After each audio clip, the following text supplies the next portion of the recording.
तो तुम्हारी नजर में आतंकवाद की डेफिनेशन क्या हमास है? ने जो किया वो आतंकवाद है। ये आप कहते रहो।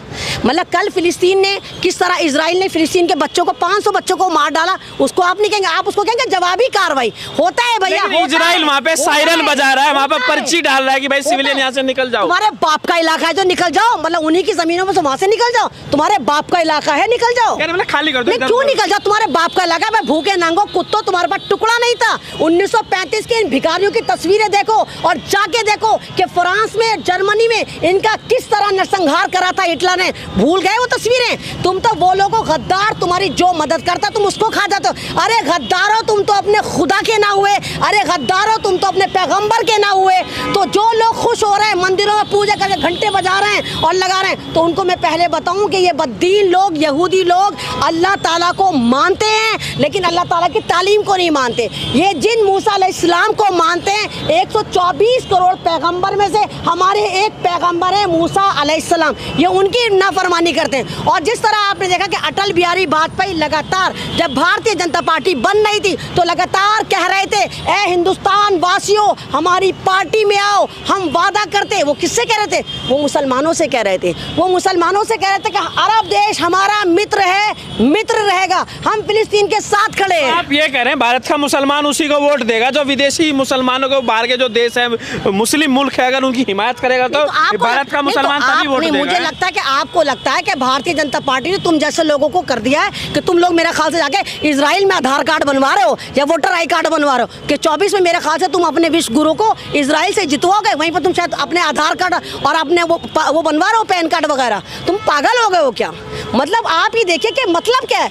इतना प्यार आपको फिलिस्तीन के लिए है, भारत से है? अरे बावले, भारत मेरा मुल्क है, फिलिस्तीन मेरी धार्मिक जगह है, वो मेरे पैगंबरों का शहर है, वो मेरा किबला अव्वल है, वो मेरी धार्मिक जगह है। तुम फिलिस्तीन को भारत में लाके क्यों जोड़ दे? तुम ही लोग हो जो मणिपुर को दिखाते हो कि सऊदी अरब का हिस्सा है और फिलिस्तीन को तुमने हिंदुस्तान में लाके डिप्लॉय कर दिया। अबे फिलिस्तीन बाहर है, मणिपुर भारत के अंदर है। तुमने मणिपुर को तो बसा दिया बाहर, मणिपुर पर तुम बात नहीं करते, लेकिन फिलिस्तीन पर तुम ऐसे दर्द ले रहे हो कि जैसे भारत के अंदर फिलिस्तीन है और इजराइल है और दूसरी स्टेट पे हमला कर दिया। अंजाम क्या होगा? अंजाम कुछ नहीं होगा, अंजाम जीत हक की होगी। लगातार 75 सालों से जुल्म हो रहा है, लगातार हो रहा है, लेकिन मैंने फिर कहा कि अल्लाह ताला सुप्रीम खुदा है, बैठा हुआ है और वो लोग मरने क्या है। यहाँ का सबसे जीदार मुसलमान, सबसे ज्यादा ईमानदार मुसलमान, सबसे ज्यादा ईमान पे कायम रहने वाला मुसलमान फिलिस्तीनी है। उनको पता है कि हमारा अंजाम, इजराइल ने लेबनान पे भी हमला कर दिया, तो उसको आतंकवाद नहीं कहोगे? आपने तो, आपके मुंह से तो नहीं फूटा कि आतंकी इजराइल ने लेबनान पे हमला कर दिया? लेबनान क्यों नहीं कहा? लेबनान का जो हिजबुल्लाह ग्रुप है वो पहले से ही वहाँ पे तान के खड़ा है, वहाँ पे तान के खड़ा है। तान के खड़ा रहने पे मैं यहाँ पर तान पकड़े तो मेरे पे हमला कर दोगे? मतलब कोई भी खड़ा होगा हमला कर दोगे? यानी आतंकी मुल्क को, इजराइल को सोशल मीडिया के साथ, स्ट्रीम चैनल के साथ पूरे भारत के लोग बचाने पे तुले हुए। अब तो मोदी जी ने भी अपना स्टेटमेंट चेंज कर लिया। मोदी जी को याद आ गया कि रशिया से उन्होंने युद्ध रुकवाया था, उनको याद आ गया कि उनके प्रधानमंत्री अटल बिहारी वाजपेयी जिनके साथ हम खड़े, हम आतंक के साथ नहीं खड़े, हम अपने देश के साबिक प्रधानमंत्री अटल बिहारी वाजपेयी के साथ खड़े, जिन्होंने कहा था आई सपोर्ट फिलिस्तीन। अगर आपको इतना प्यार बीजेपी से है, अटल बिहारी वाजपेयी से है, मोदी जी भी तो कह रहे हैं हम इजराइल के साथ हैं। नहीं तो क्यों हो?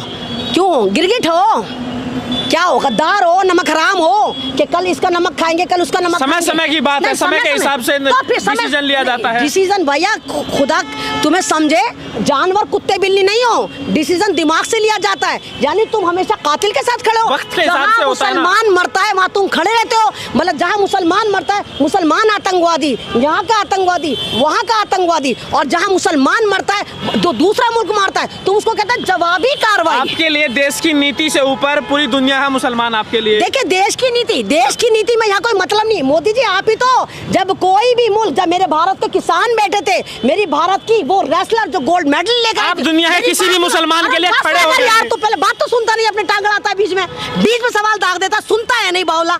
जब हमारी पहलवान बैठी थी गोल्ड मेडल लेकर आई थी, तो जब अमेरिका से और दूसरे मुल्क से ट्यूट हो रहे थे तो मोदी जी ने कहा था यह हमारा आंतरिक मामला है।